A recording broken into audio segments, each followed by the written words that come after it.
वो कभी कभी कहते हैं ना कि किस्मत का साथ होना भी काफी जरूरी होता है। आज नेपाल क्रिकेट के साथ किस्मत थी और इस वजह से फिलहाल नेपाल जो है वो नेट रन रेट के पंगे में नहीं पड़ा। देखिए, मैंने आपको पहले भी काफी बार नेट रन रेट के बारे में डिस्कशन किया आपके साथ, और काफी बार इसका जरूरी और इसका इंपॉर्टेंस भी हमें पता चला, और किस तरह से जो कतर वाला मैच था जहां पर कुशल बुटेल और आसिफ ने बहुत अच्छी शुरुआत दी थी, कुछ 6 ओवर में 80-80 रन ठोक दिए थे, वहां पर बशीर और रोहित ने जो मैच को थोड़ा स्लो किया था, उस मैच की वजह से आज प्रॉब्लम क्रिएट हो सकती थी। वो कैसे आपको समझाऊंगा, लेकिन सबसे पहले आज का मैच जो इस ग्रुप स्टेज का लास्ट मैच था, जहां पर हांगकांग वर्सेस नेपाल का आमना सामना हुआ। नेपाल ने हांगकांग को पहले बैटिंग करने का इनविटेशन दिया और हांगकांग ने कहा जी ठीक है पहले बैटिंग करते हैं। 68 फॉर 3 उनका स्कोर था। फिर बारिश आ जाती है और फिर बारिश मानो रुकती ही नहीं है। देखिए, जब हांगकांग ने शुरुआत की थी, शुरुआत काफी अच्छी थी, वो रन्स ठीक ठाक स्कोर कर रहे थे, but then the beautiful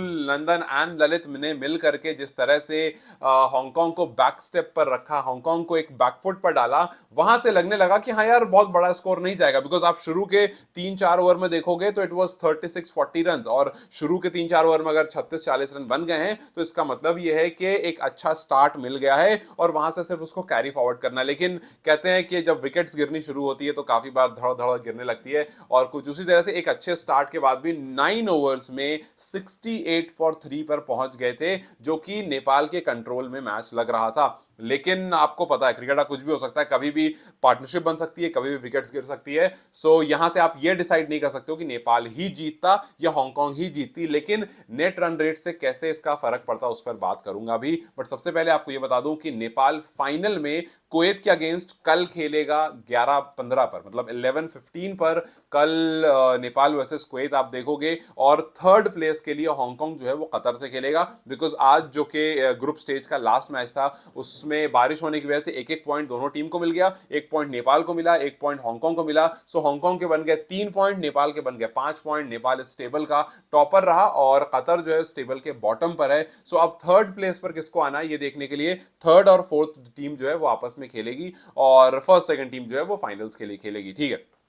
so अब आते हैं उस बात पर जहां पर एक एक पॉइंट दोनों टीम को मिल गए, और अगर बारिश वाला मामला नहीं आता, अगर नेट रन रेट वाला मामला आता तो कैसे दिक्कत हो सकती थी। सबसे पहले अगर आपको कतर वाला मैच याद होगा तो आपको याद होगा कि कुशल बुटेल और आसिफ ने अच्छा शुरुआत किया था, अच्छी स्टार्टिंग दी थी, और हालांकि नेपाल वो मैच जीत गया था और इत्मीनान से जीता, ऐसा नहीं कि बहुत प्रॉब्लम हुई थी, कुछ 18 बॉल पहले ही उस मैच को जीत लिया था। लेकिन आप सोचो कि 151 शायद टारगेट था, अगर मैं गलत नहीं हूं तो 151 152 का टारगेट अगर आपके सामने रखा जाता है और आपको आपको स्टार्ट ऐसा मिलता है कि आपने 6 ओवर में 80 रन बना दिए, आपने 6 ओवर में इनफैक्ट 5 ओवर में 80 रन बन गए, तो उसके बाद विकेट गिरी थी, स्लो डाउन हुआ था, पर ठीक है आपको पावर प्ले में 70-80 रन मिल गए हैं, आपको उससे हाफ रन या उतने ही और रन बनाने हैं, तो आप क्या 6 ओवर में नहीं बनाओगे, पावर प्ले नहीं है, बट 8 में बना सकते हो। लेकिन वहां पर बशीर और रोहित ने पारी को थोड़ा स्लो कर दिया और मैच को कुछ 17th ओवर तक लेकर के चले गए। अब आप सोचो 17th ओवर तक नहीं जाता और 14th में खत्म होता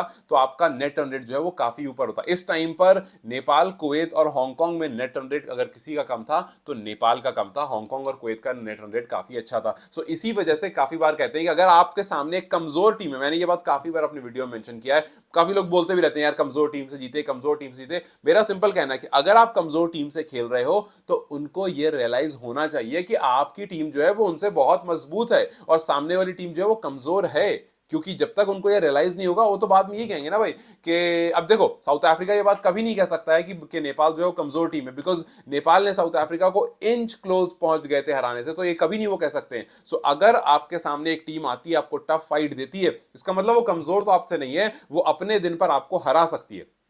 यही सारी कहानी है कि अगर नेपाल एक कमजोर टीम से खेल रही है सो, और उसके पास अगर मौका है, मतलब कभी कभी टफ मैच ऑब्वियसली होते हैं, लेकिन अगर उसके पास मौका है कि वो 12 ओवर में उस मैच को जीत सकती है, उसको डेफिनेटली ट्राई करना चाहिए, बिकॉज ऐसे टूर्नामेंट्स में आपको नेट रन रेट बहुत हेल्प करता है। सो उस दिन बिकॉज बशीर और रोहित ने इरादा किया कि भाई रुक कर खेलेंगे, आराम से जिताएंगे, इस वजह से एनआरआर जो है नेपाल का वो कम हो गया और आपके सामने जो दो टीम थी उनका नेट रन रेट जो है वो बढ़ गया। बारिश आज हो गई, एक एक पॉइंट मिल गया। अगर बारिश नहीं होती और अगर नेपाल इस मैच को हार जाता मतलब मैं ये नहीं कह रहा हूं कि हार ही जाता, बिकॉज मैच जो है नेपाल के कंट्रोल में था, लेकिन क्रिकेट का आपको कुछ नहीं पता, कभी भी चीजें पलट सकती हैं। अगर नेपाल ये मैच हार जाता तो तीनों के पास इक्वल पॉइंट होते और उस इक्वल पॉइंट में आपके आगे जो एनआरआर में होता वो वहां से निकल जाता। खैर, अभी तो इस बात को तो ज्यादा कुछ खास डिस्कस करने का फायदा नहीं, बिकॉज ऐसा हुआ नहीं, बारिश हो गई तो हम इस बात को ड्रॉप करते हैं, लेकिन ऑब्वियसली ये बात डिस्कशन में आती रहेगी। खैर, आगे बढ़ेंगे तो कुछ चीजें जिस पर नेपाल को सबसे ज्यादा काम करने की जरूरत है, और मैंने नहीं सोचा था कभी भी कि मैं ये बात बोलूंगा, बट यस, नेपाल की फील्डिंग अचानक से खराब हो गई। और अचानक से खराब होने की वजह से यू हैव टू थिंक कि भैया ये जो गलती हो रही है इसको कैसे सुधारा जा सकता है। बिकॉज मुझे लगता है 5-6 कैचेस आपने अब तक इस टूर्नामेंट में, इनफैक्ट ज्यादा ही अब तक इस टूर्नामेंट में ड्रॉप कर दिए। सोचो एक टूर्नामेंट में अगर आप 5-6-7 कैचेस छोड़ोगे तो फाइनल्स में आकर के आप तो वैसे ही बैकफुट पर होगे, बिकॉज भाई कैचेस छोड़ रहे हो, आप रनआउट छोड़ रहे हो। सो ये जो फील्डिंग अचानक से नेपाल की खराब हुई है, ये थोड़ा सा कंसर्न रेज जरूर करता है, और सिर्फ इस टूर्नामेंट के लिए, बिकॉज फील्डिंग का खराब होना किसी फॉर्मेट पर डिपेंड नहीं करता। अगर आप T20 में खराब फील्डिंग कर रहे हो तो आप अचानक से ओडीआई में बहुत अच्छी नहीं कर दोगे। इसका मतलब है कि कहीं पर कुछ मिस्टेक हुआ है, कहीं पर प्रैक्टिस में कमी हुई है, कहीं पर रिसेंट टाइम्स में शायद टीम का कोऑर्डिनेशन खराब हुआ है। बिकॉज काफी लोगों ने मुझसे ये भी कहा कि भाई टीम का कोऑर्डिनेशन खराब हुआ, इस वजह से आप रनिंग बिटवीन द विकेट हो गया, या फिर जब प्लेयर थ्रो करता है और बॉलर जब बॉल पकड़ता है रनआउट करने के लिए, या कीपर पकड़ता है, वो कोऑर्डिनेशन हो गया, या फिर कोई भी जो टीम के बॉन्डिंग के बीच का कोऑर्डिनेशन होता है वो खराब इसलिए हुआ बिकॉज टीम ने साथ में नहीं खेला है बहुत टाइम से।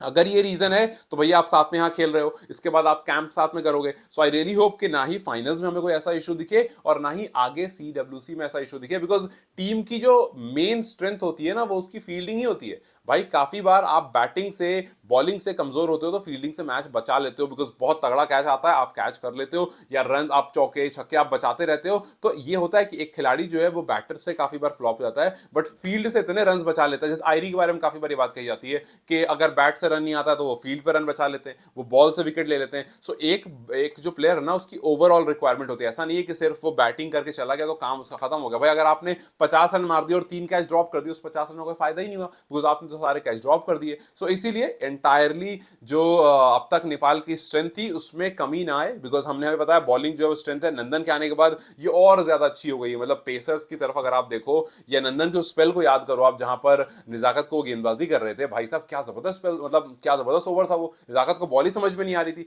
अब आपको एक चीज और मैं बता दूं कि बिकॉज नेपाल के बहुत सारे मैचेस जो हैं वो उस तरह से कवरेज नहीं होती है कि भाई 50-60 कैमरे लगे हो और हर एंगल को हर डिटेलिंग को फोकस किया जा रहा हो। और जैसे जैसे दो एग्जांपल इसके सामने, पहला एक तो नंदन का ओवर, दूसरा जो रोहित पौडेल का वो कैच था। रोहित पौडेल उस कैच पर कुछ लोगों ने कहा कि भाई फुट ग्राउंड पर आ गया था, नहीं आया था, उस पर डिस्कशन है, लेकिन that was a brilliant catch. अब वही कैच अगर रोहित पौडेल 50 कैमरे के बीच में लेते ना तो आज वो कैच एकदम सोशल मीडिया पर छाया हुआ होता, लेकिन जस्ट बिकॉज वो उन 50 कैमरे और उस कवरेज में नहीं लिया गया है तो उतनी हाइप नहीं मिल रही। But that was a brilliant catch. वैसे कैचेस आपको हर मैच में नहीं मिलते, हाँ उसकी प्रैक्टिस लोग करते हैं, बट एक तरफ रोहित वैसा कैच ले रहे, दूसरी तरफ टीम जो है वो इस टूर्नामेंट में 5-7 कैचेस ड्रॉप कर रही है, तो ये थोड़ा मेल नहीं खा रहा। आपकी कैच का स्टैंडर्ड या टीम का स्टैंडर्ड वो है जो रोहित ने दिखाया, ना कि जो अदर प्लेयर्स कैच ड्रॉप कर रहे हैं वो स्टैंडर्ड नहीं है। सो वापस से उस ऊपर वाले स्टैंडर्ड पाने की जरूरत है। दूसरी तरफ जब आप नंदन का ओवर देखते हो तो आपको हो सकता है कि एक लगे कि हाँ अच्छा ओवर था, लेकिन वही ओवर अगर आप 50 कैमरे के बीच में देखते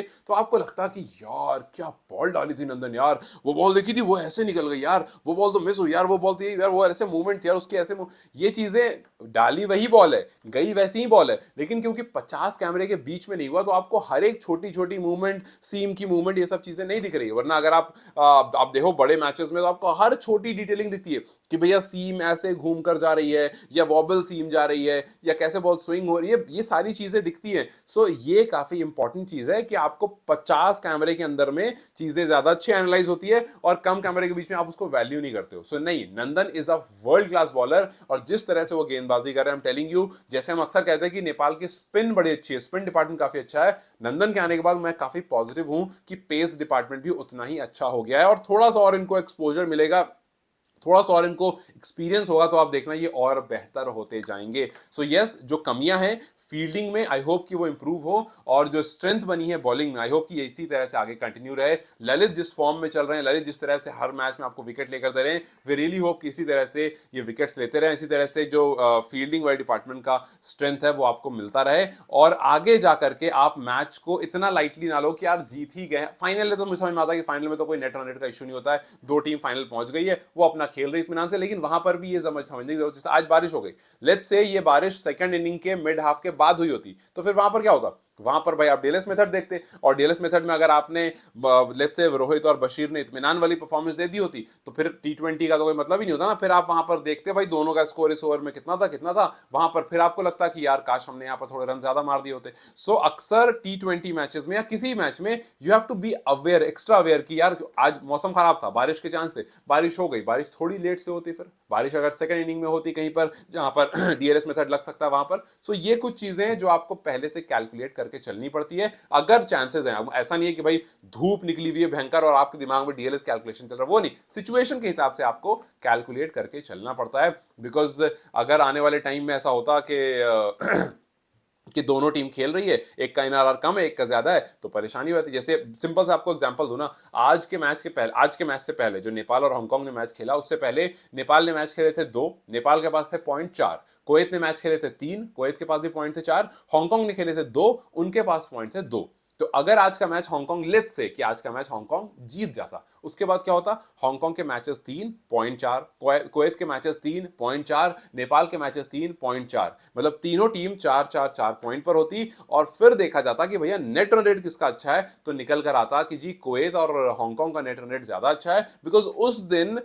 नेपाल ने जब कतर से खेला था तो मैच जीत तो गए थे बट बहुत लेट में जीते थे, थोड़ी पहले जीतते तो नेट रन रेट इनका भी ज्यादा अच्छा होता, और उस मैच की वजह से नेपाल इस मैच को जीतने के बावजूद हारने पर फाइनल में नहीं जा सकता है। सो ये वाला इशू थोड़ा सा क्रिएट हो जाता है, और थोड़ी सी कैलकुलेशन टीम को बनाकर रखनी पड़ती है, कैप्टन और कोचेस को इसमें थोड़ा सा इन्वेस्टेड होना पड़ता है, वरना इस पॉइंट के हिसाब से अगर आज नेपाल हारता तो फिर वो फाइनल में नहीं जा सकते थे। खैर, जैसा मैंने शुरू में कहा कि भाई कभी कभी किस्मत की जरूरत होती है, हालांकि नेपाल अच्छा खेल रहा था और जिस तरह से 68 फॉर 3 था वहां से मतलब लग नहीं रहा था बड़ा टोटल आएगा, बट भाई अगेन क्रिकेट है, कुछ भी हो सकता है। सो आप फ्यूचर प्रेडिक्ट नहीं कर सकते, बट चलो अच्छी बात ये रही कि अब दोनों टीम फाइनल में खेलेगी 11-15 पर, और बची हुई दोनों टीम जो है वो थर्ड प्लेस के लिए खेलेगी, एंड विल सी कि आगे किस तरह से क्या होता है। एंड वी होप कि जहां पर कमियां थी, जो परफॉर्मेंसेस में कमी थी, वो रिजॉल्व हो जाए, और आगे जब आप स्टुअर्ट लॉ से मिलो तो यहां से जीत कर जाओ, इस टूर्नामेंट को जीत कर आगे बढ़ो, सो दैट आपके अंदर काफी पॉजिटिविटी जाए और उसी तरह से टीम भी फिर आगे